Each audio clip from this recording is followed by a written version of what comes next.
चिराग पासवान और यहाँ साल 2025 का बिहार का चुनाव दोनों ही बड़े ही यहाँ चर्चाओं में है, क्योंकि बिहार में साल 2025 का चिराग बन पाएंगे पशुपति पारस। साल 2025 होने वाला है बिहार की जनता और राजनीति के लिए बेहद खास। 1900 यहाँ पर बात की जाए, काफी सारे सालों में बिहार की प्रगति होती नजर आई है। जब यहाँ पर नई नई पार्टियां आई हैं। 200 यहाँ 43 सीटों पर उम्मीदवार उतार किसका करेंगे नुकसान। चलिए चलेंगे जानेंगे खबर को विस्तार से। तब तक आप हमारे चैनल टीसी न्यूज चैनल को लाइक एंड सब्सक्राइब करना ना भूलें। बिहार में साल 2025 के चुनाव से पहले पशुपति पारस की पार्टी RLJPA ने यहाँ एनडीए से अलग होकर विधानसभा की सभी 200 यहाँ 43 सीटों पर अकेले लड़ने का ऐलान कर दिया है। पारस के इस ऐलान को साल 2020 के चिराग की घोषणा से जोड़कर देखा जा रहा है। साल 2020 के चुनाव में चिराग ने 143 सीटों पर चुनाव उतारा था और उम्मीदवार उतारे थे। इस चुनाव में चिराग को बड़ी सफलता तो नहीं मिली थी, लेकिन वो नीतीश कुमार का खेल जरूर खराब करने में सफल रहे थे।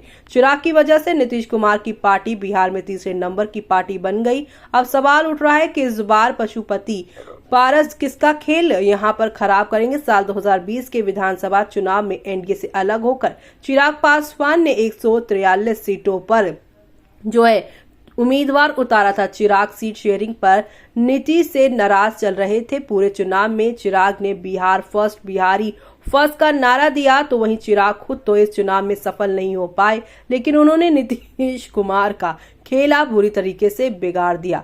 बिहार विधानसभा की करीब 40 सीटों पर जेडीयू LJP-R की वजह से हार गई। नीतीश कुमार की पार्टी ने इसे चिराग मॉडल करार दिया। चिराग इसके बाद करीब 4 साल तक एनडीए से अलग रहे। साल 2024 के लोकसभा चुनाव में एनडीए के हस्तक्षेप के बाद चिराग को वापस लाया गया। अब सवाल पशुपति पारस को लेकर है। पशुपति पारस साल 2025 के विधानसभा चुनाव में सभी 244 यहाँ पर सीटों पर उम्मीदवार उतारने जा रहे। कहा जा रहा है कि पारस इसका नुकसान करेंगे। ये 3 बातों पर तय होगा। पारस अगर एनडीए के बागी उम्मीदवारों को टिकट देते हैं तो इसका सीधा नुकसान संबंधित सीट वालों पर, यहाँ पर उम्मीदवारों पर हो सकता है। साल 2020 में चिराग ने भी कई सीटों पर बागियों को ही टिकट दिया था, जिससे जेडीयू का खेल बिगड़ गया था। पारस के निशाने पर चिराग पासवान चाचा भतीजे के इस जंग में साल 2025 का चुनावी टर्निंग पॉइंट माना जाता है। तो वहीं बिहार में दोनों की नजर पासवान वोटरों पर है। पशुपति इन वोटों को अपने पाले में खींचना चाहेंगे। अगर ये हो पाता है तो चिराग को नुकसान होगा। पारस मुख्य तौर पर समस्तीपुर, हाजीपुर और मुंगेर पर फोकस कर रहे हैं। मुंगेर की कमान सूरजभान के पास है। प्रिंस समस्तीपुर में फोकस कर रहे हैं। खुद पारस हाजीपुर की कमान देख रहे हैं। इन इलाकों में जेडीयू और आरजेडी के दबदबा है। पारस अगर सफल होते हैं तो जेडीयू और आरजेडी को नुकसान हो सकता है। साल 2021 में पशुपति पारस ने एलजेपी में सेंध लगाते हुए चिराग पासवान के खिलाफ बगावत की बिगुल फूंक दिया। पारस ने रामविलास पासवान के असली उत्तराधिकारी पद पर भी दावा ठोक दिया। इस बगावत की वजह से एलजेपी 2 टुकड़ों में बढ़ गई। पशुपति पारस एनडीए में आ गए और मोदी कैबिनेट में मंत्री बन गए।